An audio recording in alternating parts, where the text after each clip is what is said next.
혹시 이런 증상들이 있으신 분이 있으신죠? 괜히 목이 마르고 물을 자주 마신다. 체력이 저하된다. 또 다리가 저리다. 보통과 다름없이 먹고 있는데 체중이 점점 줄어들고 있다. 몸이 나른하고 잘 피곤해한다. 눈이 희미해진다. 식후에 졸린다. 그리고 몸 전체에 힘이 빠지고 드러눕고 싶다. 식사 시간이 다가오면 자주 손이 떨린다. 이런 증상이 나타나시면 식후 1시간 후 또는 2시간 후 이 두 번 다 혈당을 체크를 해 보시기 바랍니다.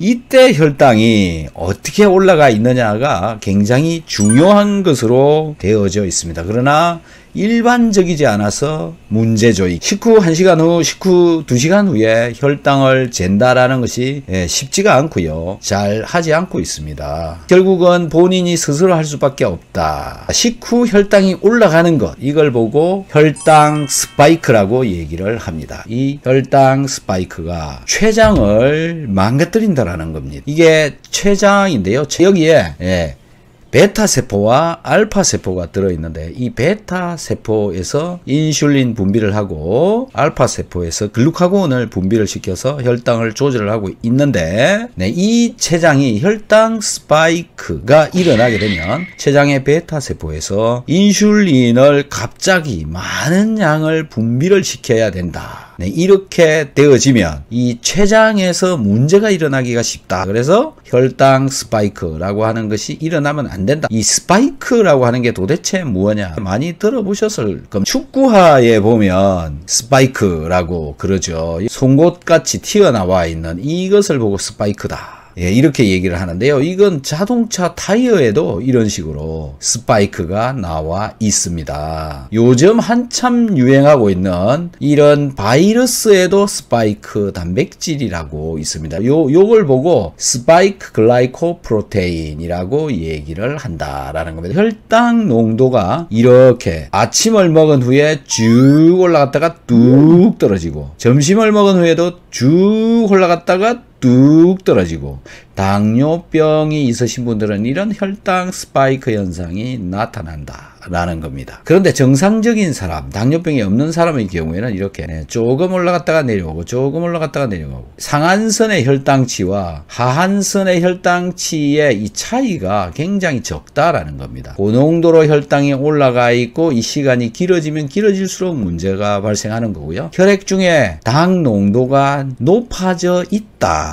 이렇게 높아져 있는 이유가 뭘까요? 왜 이 시간대에 올라가느냐? 이거는 당분을 섭취를 하는 때문에 그렇다라는 건데요. 탄수화물은 보통 우리 체내에서 2시간 이내에 전부 포도당으로 바뀌어 버린다라는 겁니다. 혈당으로 바뀐다 이런 얘기입니다. 그래서 식후 1시간 2시간째 혈당이 어떻게 변하고 있는지 체크하는 것은 굉장히 중요하다. 꼭 체크를 좀 해보시면 좋을 것 같습니다. 제가 이런 혈당 스파이크가 왜 나쁘냐라는 건데요. 혈당 스파이크는 당독소를 만든다라는 겁니다. 당뇨가 아니더라도 혈당 스파이크 현상이 나타날 때 이때 더 심하게 당독소가 일어난다.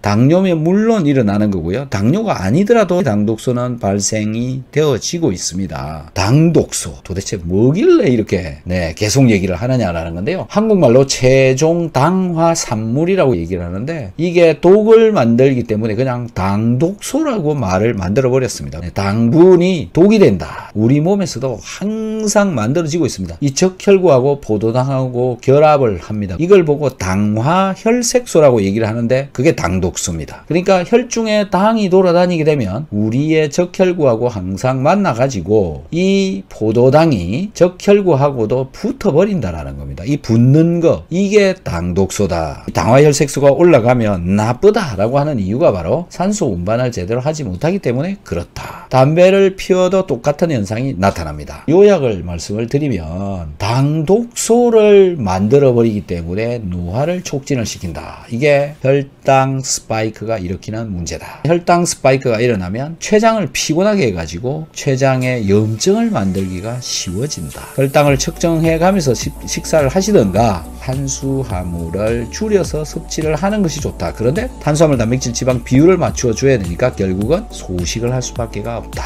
참 먹고 살기 힘들죠. 그러면 어떻게 해야 되냐? 하루 세 끼 골고루 잘 먹고요. 골고루 먹는데 소식을 해야 된다. 그게 건강 장수를 하는 비결이지 않느냐. 이렇게 생각을 합니다. 감사합니다. 바이바이.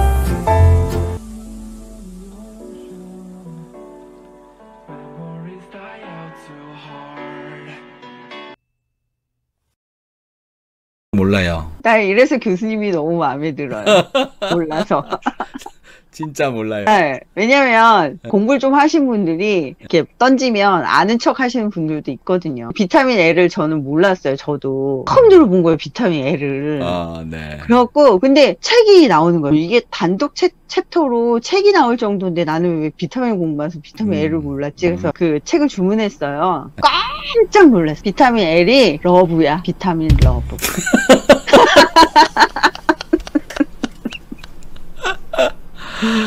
아, 그렇구나. 아, 그거였어요? 네. 아. 그러니까 모르는 게 당연하죠. 네. 시집이었어요, 결국 그게. 그러니까 네. 보고 이제 비타민 L이 어머 발견됐어 막 이러면서 했는데 네, 비타민 L은 러브였어요.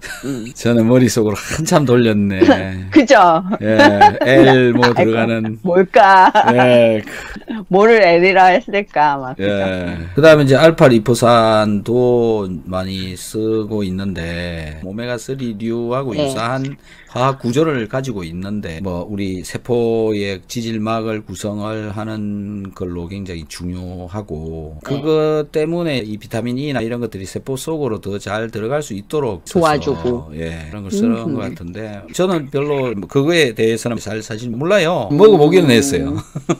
근데 잘 모르겠어. 사실은 비타민이라고 하는 걸 먹고 바로 알기는 어려워요. 그 말은 뭐냐면 어떤 과정을 거쳐서 알게 되지 그러니까 먹었는데 바로 뭐를 알기는 어려워요. 그렇죠. 근데 고용량을 넣어서 빠르게 알 수 있는 게 사실은 비타민 B가 좀 빨리 알 수 있어요. 바카스 먹으면 되게 정신이 맑아지잖아요. 맞아요. 지금 말씀하시는 비타민, 아미노산 이거는 금방 알기는 어려운데요. 자고 나면 알 수는 있어요. 사실은 소변을 잘 보게 하는 물질은 아니에요. 자고 일어나면 확실히 소변을 되게 시원하게 볼 수 있게 몸이 돼요. 소변을 시원하게 본다는 것은 밤새 해독 그죠? 이제 기전들이 자토라거나 하잖아요. 난 잘 모르겠어라고 하는데 그러니까 그래서 소화도 잘 되는 것 같긴 하고 뭐 좋아진 것 같긴 한데 잘 몰라요. 왜 좋다니까 먹었다 이 수준에서는 잘 몰라요. 그때 점검하는 방법 중에 하나는 비타민 C를 잘 먹고 나면 본인이 변비가 없어졌다는 생각을 잘 못할 수가 있어요. 매일 가지 않더라도 예전보다 화장실에서 소요하는 시간 보는 게 힘들지 않아졌죠. 뭐 이런 거는 조금 일깨워주면서 이제 답을 얻어내야 되는 것 중에 하나예요. 오늘의 제가 말씀드리고 싶은 영양소는 충분히 먹는데 얘기해보면 부족하잖아요. 영양소 흡수가 부족해서 부족한지 또 하나는 공급 자체가 결핍인 경우가 있어요. 몸에 주는 거. 챙겨 먹는데 흡수가 부족해서 부족하나 공급이 부족해서 부족하나 몸에 주는 영양은 똑같아요. 나한테 부족한 거를 자기 자신이 인지할 수 있게 관심 그런 걸 가져야 되라고 생각합니다.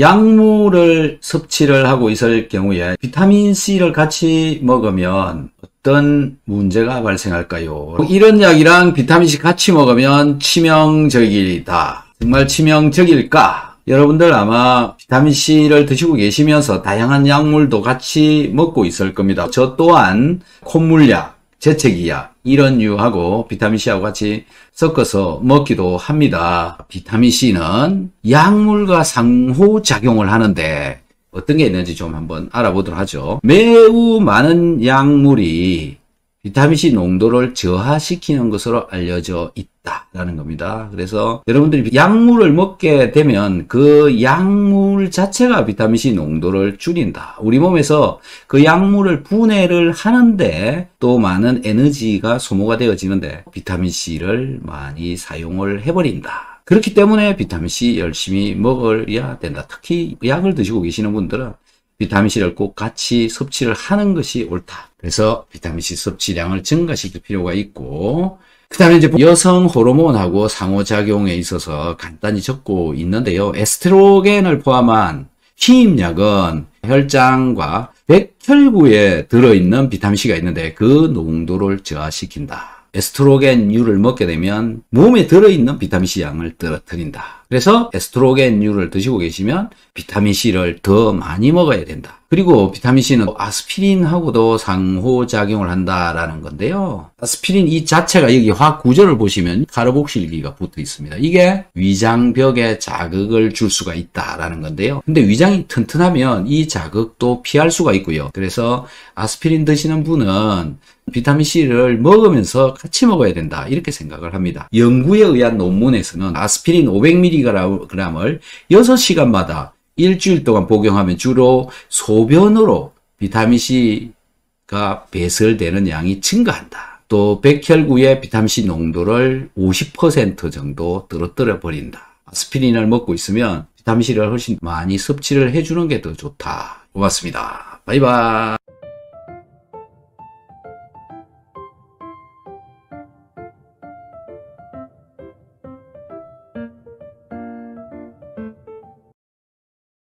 박사님 안녕하세요. 17년 7월부터 증상이 나타난 위내시경을 1년에 한 번씩 받았습니다. 위내시경 결과 위염, 역류성 식도염, 담즙이 역류한다고 들었고 그 다음에 증상이 반복돼서 20년 2월에 위내시경을 받았습니다.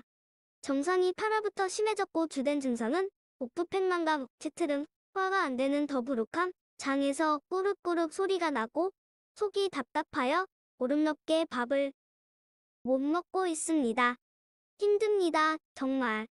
지방에 이곳저곳에 병원에 가서 약초 방받아 먹었지만 효과가 없었고 생식 및 장에 좋다는 효소도 먹었는데 아무런 효과가 없어서 마지막으로 어제 10월 30일 아산병원에 가서 다시 위내시경, 복부 CT, 피검사, 소변 검사, 대변 검사를 한 상태이고 다음 주를 기다리고 있습니다. 어떻게 해야 될까요? 유튜브 보고 상담 남깁니다. 이렇게 적어 주셨습니다. 자, 여러분들 이 글을 보시면 어떤 생각이 드십니까? 정말 힘들 거라고 저는 생각이 되어집니다. 명확하게 드리기는 굉장히 어렵지만 왜 이런 현상이 나타났는가라는 부분에 대해서는 말씀은 드릴 수 있을 것 같습니다. 그래서 한 가지씩 체크를 해보면서 얘기를 좀 드려보도록 하겠습니다. 나타나는 힘든 증상은 복부가 팽만하다. 이제 복부가 팽만하다라고 하는 것의 원인 물질은 저는 가스라고 생각합니다. 가스라고 하는 것은 방귀로 나오는 것도 있고요. 복부로 그냥 가스가 차서 들어오는 것도 있을 수가 있는 거죠. 그 가스라고 하는 것은 물질로 이름은 뭐냐면 이산화탄소입니다. 우리는 포도당을 섭취를 하고 포도당이 우리 세포까지 운반이 되어져서 세포 속에 들어가서 만들어져 나오는 게 이산화탄소입니다. 그래서 산소를 받아들여서 이산화탄소를 배출되어져 나가는데요. 그 발생되어진 이산화탄소는 세포에서 혈관으로 들어와야 되고 혈관을 타고 폐로 가야 되고 호흡을 통해서 배출되어져 나가는 거거든요. 이 과정을 거치는데 이 과정이 지금 안 돌아가고 있는 거다라고 저는 생각이 되어집니다. 그것 때문에 몸 전체에서 근육에서 발생되어지는 그런 가스들이 몸 안에 계속 쌓이는 거고 그게 장으로 들어왔다. 즉 복부, 위장으로 들어오고 있다. 저분은 소화기관이 안 좋아서 그냥 나타나는 거죠. 즉 가스가 빠져나가야 되는데 못 빠져나가고 복부로 들어오고 있는 현상이 나타나고 있다. 왜 못 나가느냐? 결국은 염분과 관계가 있다. 염분은 혈액 속에서 탄산을 이산화탄소로 바꾸어주고요. 이산화탄소를 탄산으로 바꿔주는 이 과정에 염분이 이용이 되어집니다. 염분 중에서도 염소가 이용이 되어지는데요. 그 부분에 있어서 문제가 발생하고 있다. 그 다음에 억지 트림을 한다라고 하는 거거든요. 저 트림을 해서 가스가 빠져나가면 좀 시원하니까 트림을 하게 된다. 그 다음에 소화가 안 되는 더부룩함을 가지고 있다. 더부룩하다라고 하는 저 화학적인 의미는 뭘 말을 하는 거냐면 음식물이 잘 녹지 않고 위장 속에 들어있다.